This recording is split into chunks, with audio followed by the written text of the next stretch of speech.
ito na yung mga ipapadala natin. Ilan to? 8 ata to. 2, 4, 6. Siyam. Bali siyam pala to. Isang, dalawang Cambridgei. Ang Salmophius Cambridgei. Female. Dalawang pair ng Pampabiteus Costa. Pair ng Gramstola actaeon. At pair ng Moderatum. Aponapelma moderatum. At ano pa ba? Ang adult male na Taraposa blondie. Ayan. So lahat to papadala natin kay Tol Christopher Roldan. Tapos siya nang bahala mag-distribute ng adult male na Taraposa para sa tropa natin kay Tol Christopher kay Tol Richard Manyo. So pero sila tiga Italy. So pagsasamahin ko na lang para hindi siya magastos sa shipping. At siya na mag-ship kay Tol Richard. Ayan. Kasi may adult female tayo doon. Isasalang niya. Dahil yung mail natin na pinadala kay Tol Christopher na deads. Ayan. So, unahin ko ng, ano ba unahin natin i-rehouse? Siguro itong Cambridgei na dalawa. Hindi ko pala i-rehouse. Ipapak ko na sila. So, yung mga kailangan natin pag nagpapak. Tissue, syempre, tubig or spang spray. Yung paglalagyan natin sa kanila. Tongs. Natuto na tayong gumamit ng tongs after natin makagat. Ayan, hanggang ngayon. Kumakati pa siya. Siguro kailangan ko lang uminom ng gamot. Tapos brush at catch cup. Ayan. Diyan tayo natuto after nating makagat. So, rehouse ko na itong Salmophius Cambridgei. Ayan. Ito ang hirap pag nagpapak tayo. Nakita nyo naman. Hinarangan ko na itong tukmol na to. Pero nakatalong pa. Ayan o. Manggugulo. Siyempre. So, ngayon maingat na ako pag nagpapak. Ayan. Tumaapong pala, pusa. Dahil baka makagat tong tukmol na to. Mahirap na. Alis dyan, doon ka. Huwag ka dito. Alis dyan. Walang silbi yung pagharang ko sa'yo. Maupo ka lang dyan. Pero syempre kailangan maging maingat pa rin. Dahil bolt itong mga Salmophius na to. Yan, ewan ko kung makikita nyo. Tingin ko magbobolt to eh. Pero wag naman sana. Ayun na. Huwag ka dyan. Ayan, ayan. Nakatutok siya dun sa butas. Ayan. Goods. Ayun siya. Ayun yung itsura niya sa loob. So hindi siya sobrang sikip. Hindi rin sobrang luwag. So ito, tupi lang natin to. Kahit isprayan ko pa yan. Walang problema. Dahil 1 day shipping lang naman to. So ngayon ay Tuesday. So siguro tomorrow nasa kay Tol Christopher na to. Dahil express yung ginamit natin. Ayan, naka 1 down na tayo.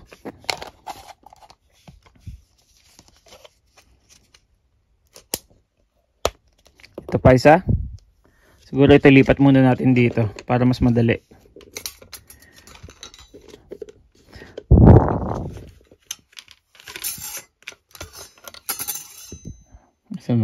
Ayan. Paketin lang natin.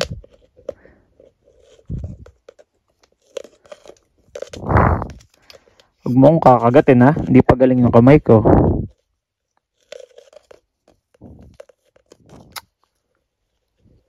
Ayan. Oops. Oops. Easy. Huwag kang bumaba. Balik. Balik sa taas. Ayan. Ito mas mahaba to ah. Kasya kaya to dito? Kasya naman siguro. Diretso ko na siya dyan. Papasok naman yan eh.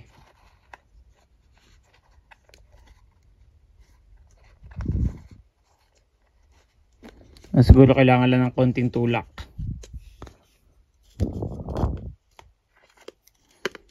Ay nako, pahirapan tayo dito. Pasok.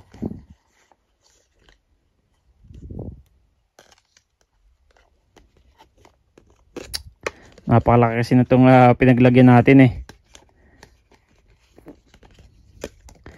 At ayoko naman mag-bolt. Napakirap maghanap. Yan, diretso, dali. Diretso, pasok. Pasok. Ayun na, pasok na dali. Yun, ayos. Ayan o. Tingnan nyo, hindi siya sobrang sikip. Makakagalaw pa rin siya. Ayan. So ganyan na lang. Hindi na makakatakas yan. Basahin lang natin ng konti. At syempre sarado na natin. Ayan. Secured na yan. Kasi may hirapan silang tumakas kasi ang higpit eh. Oh. Naglalak yung takip.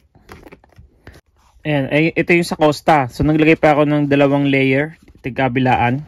Para mas sumikip pa ng konti. Kasi sobrang laki na yung paglalagyan nila. Kaya naglagay pa tayo ng tigkabila. Ayan. So kailangan natin kailangan natin markahan kung ano yung female at male. Baka magkamali ng power pitch ito Christopher eh. Minsan tatanga-tanga pa naman yun. Hindi, joke lang. So kunin natin, gamit tayo ng catch cap. Ayoko ng erekta. Baka kahit maliit to, baka makagat tayo eh. So ito yung female. Ayan. Okay, huwag kang mag-flick. Oh, ayan. So diretso na natin. Ayan, kahit nga dito medyo malaki pa siya eh. Pero okay lang yan. Kasi secured naman yung paligid niya, malambot. So ayan, takpan na natin. Ay hindi ko pala tatakpan to. Kailangan pala natin maglagay ng tissue sa ibabaw. Ayan, takpan natin pag ganyan. Basahin lang natin konti. At saka natin takpan.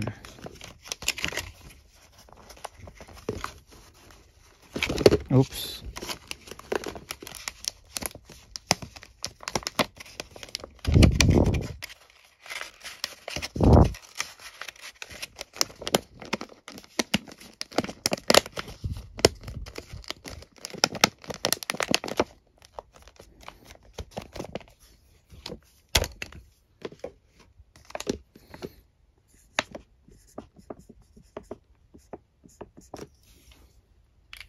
Yan, Costa female. At ito naman yung para sa male.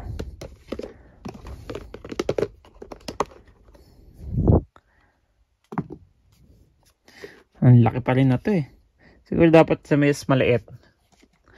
Ano kaya dapat gawin? So dito sa Costa na male, ang gagawin natin, dito ko siya ilalagay. Ang gagawin ko pala, mas maliit. Kahit nga siguro yung female, pwede ko dito na lang ilagay eh. Check ko natin mamaya kung kakasya ba doon sa styro. Kasi wala tayong masyadong malaking styro dito eh. So, paano ba dapat? Siguro paketin, oops. Ayan, yun ang kinakatakot ko yung mga ganong biglang ikot eh.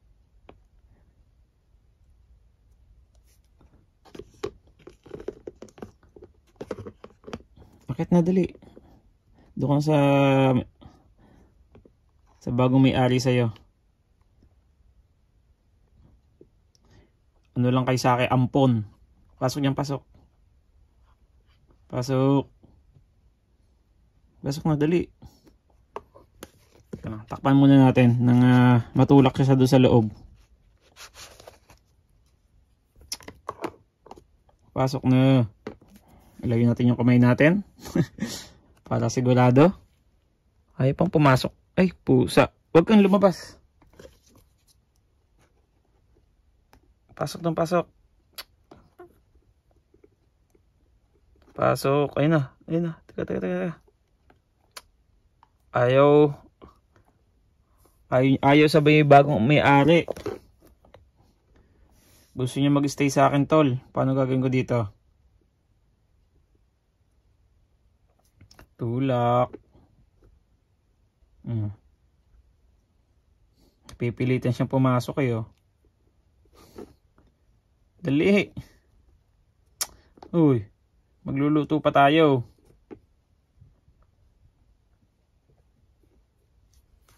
Teka. Ayaw mo diwag. Makukuha ka sa pilit eh.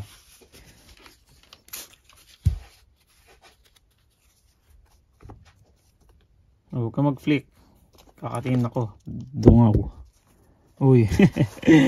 So, takpan na natin. Tingnan natin kung matatakpan ko ng maayos. Ayan, natakpan naman natin. Saka lalagyan ko naman ng tissue yan. Kaya hindi siya makakatakas. Lagyan natin M. Costa. Ayan. Nakaapat na tayo. So may 2, 4, may 5 pa. So dito naman tayo sa Aponopelma moderatum niya ni Tor Christopher. Ayan, ito yung male, female. Ayan siya. Parang ayoko nga ipadala to eh. Pero alam ko may ano ba meron ako? Ay, bicoloratum pala tayo meron. Itong moderatum ang wala ata. Hindi ko sure. So daming alaga. So dito natin siya ilalagay. Yung pinaglagyan din sa kanya. Ayan, ito yung female. Ayan. Kahit nga ito medyo maluwag pa eh. Pero tingin ko goods naman na siya dyan. So rekta na natin. Ito. Buti pa ito madaling ipasok eh. Mga docile. Pero kahit docile yan. Oh, ayun na. Naku, balik. May trauma pa tayo. Tapan muna natin to. Baka sa makabilang enclosure eh.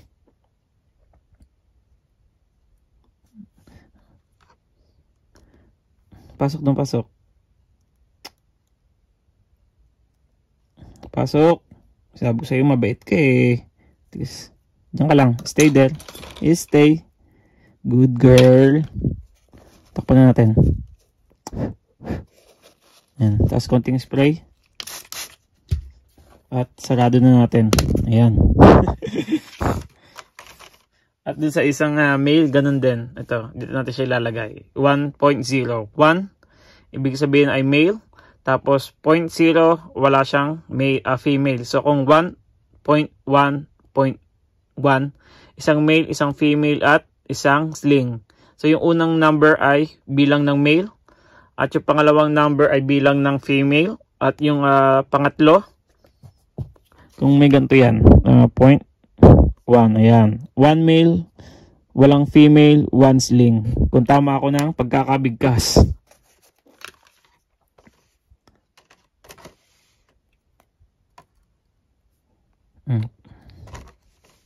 Pasok. Pasok. Oh, huwag ka na mag-flick. Ito, buti pa ito, mabilisan na yun. Sarado agad. So medyo ingat tayo dun sa mga panghuli. Kasi dun tayo nakagat nung last time eh. Sa panghuling pagpapak. Kasi takip na to. Tingin ko may kumuha. Hindi mo kinuha kaya? Pusa naman oh. Hindi ko lang kung saan nailagay yung takip. Kompleto pa kanina eh. Wala. So gamit tayo ng ibang paglalagyan. Dito natin siya ilalagay. Bihira. Ay nako. Ayan, dito ko na lang siya ilalagay. Tragis na yan. Saka ko makikita mamaya yun pag tapos na ako. Pambihira talaga. Magkakaedad na. Pero ayan, okay na siya dito. Dito ko na lang ilalagay. Tupiin ko lang itong taas, yung mga sobra para madali siyang isarado.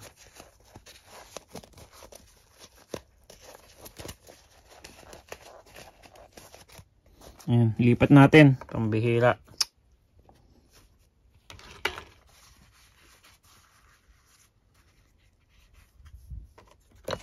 Dito ko sa kabila.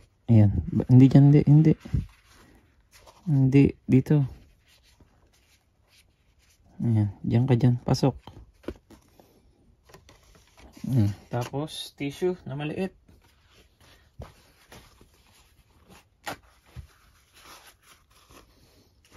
Pang takip. So, para madilim dun sa loob. Kahit hindi man sila nakakakita.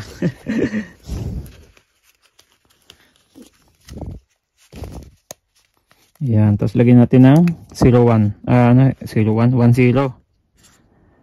Ano ba ito? Mod na lang lagay natin.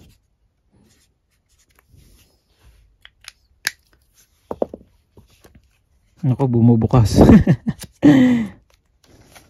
So, kailangan talagang lagyan ng tissue. At baka mamaya pag unboxing ni Tol Christopher, baka nakatakas na. Visit na yan. Hindi ko alam kung saan ko na ilagay. Ipanguhuli ko yung Teraposa Blondie. So, next natin itong male Acteon.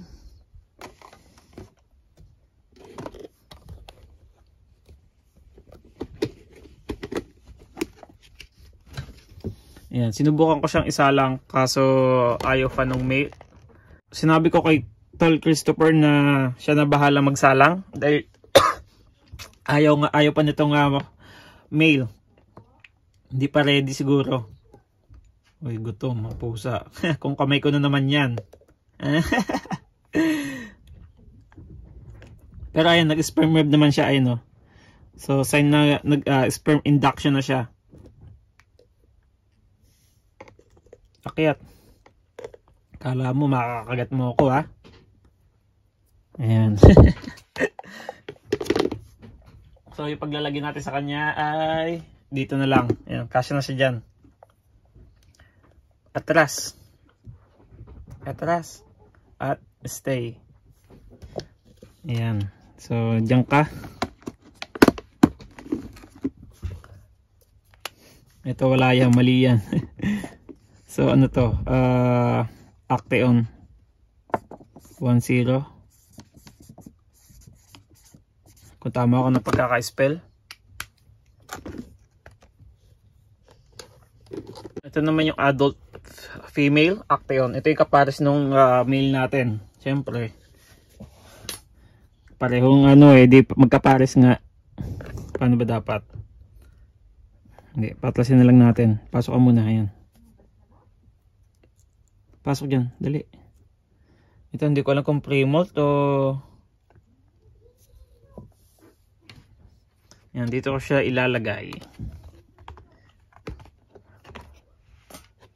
Siguro dito natin ilagay. Ayan, para kita nyo. Kita nyo pag nakagat ako. Total, yun naman na gusto nyo eh. Oh, yeah, balik. Stay there, stay. Nakalimutan ko lagyan ng tissue sa ibabaw yung male. So lagyan din natin 'to.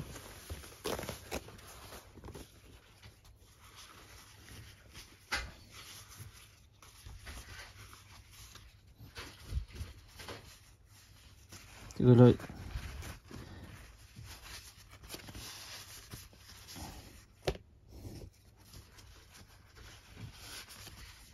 ayan, ganyan.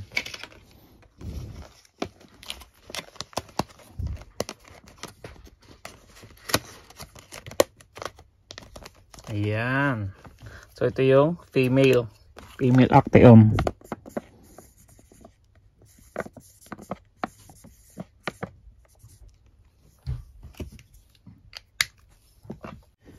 At ito yung panghuli natin, ang adult male Teraposa Blondie. Ayan. Medyo pinakabahan ako dito eh. Dahil ang laki. Yung kumagat sa akin hindi pa gatong kalaki. Hindi ganyan kalaki. Ayan, dito natin siya ilalagay. Pinagamitan na to eh, pero tinabi ko lang kasi nga alam ko yung ipapadala natin tong male na to.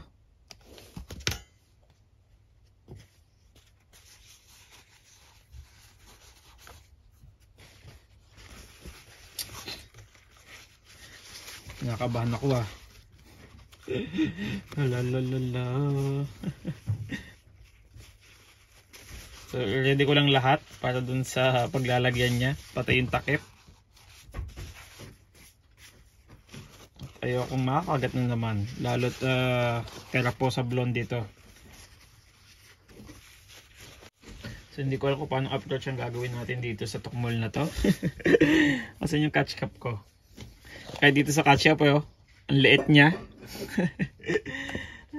So, gamit tayo nito. Bahala kayo kung hindi nyo makita, basta safe ako.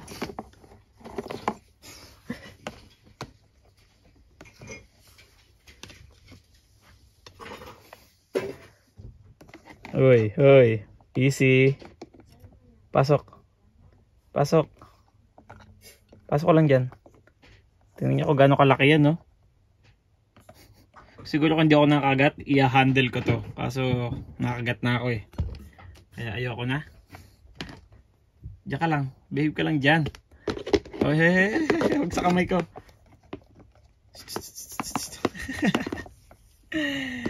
Dito ka sa kabila. Ayan. Pasok ka dyan. Asan yung takip na to? Dali. Ayan. Pasok dyan. Ayan.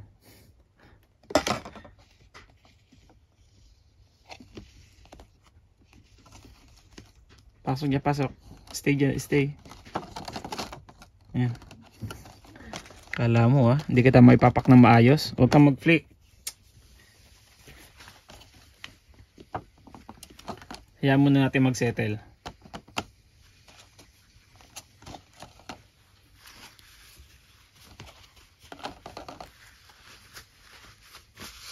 Grabe flick ng hair niya. So lagyan na natin yung takip nang matapos na tayo. Oops. Sobra haba. Pero malamang katahin tayo nito. Nag-flick na siya ng hair. Ayun, no?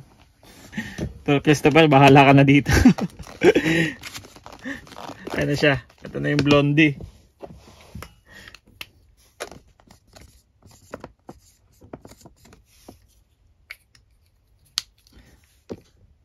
So, papadala ko na rin itong Grammostola pulchra natin na male. Ayan siya.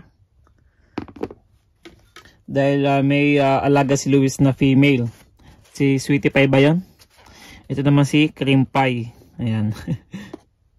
So ipapaalaga ko na sa kanya to. Ayan. Diyan ka na.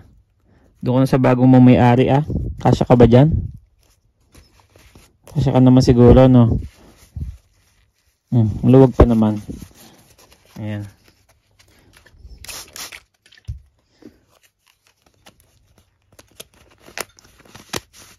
Ayan. So, lagyan natin yung pulchra.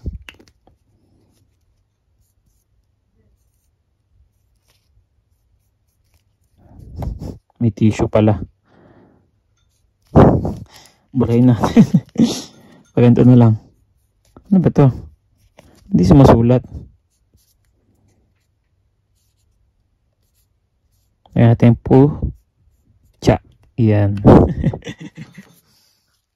So gagamit din tayo ng heat pack kahit 1-day shipping lang siya o express para make sure sigurado tayo na safe yung mga TS natin. Kasi minsan kahit 1 day lang na shipping may nadededs. So mas okay na safe sila.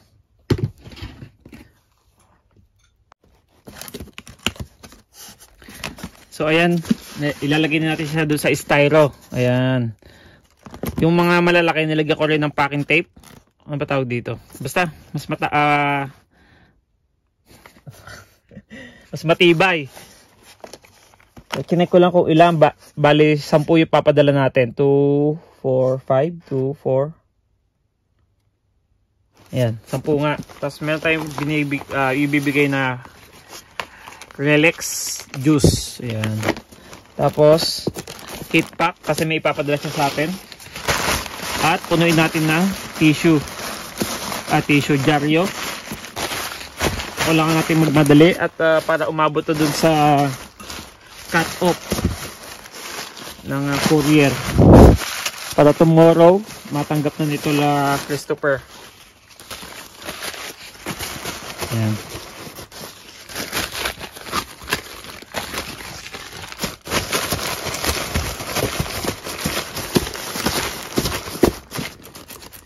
Hindi siya maalog. Tapos ayan, ito yung heat pack. Nilagay ko doon sa ilalim ng takip para hindi siya direct sa mga TS.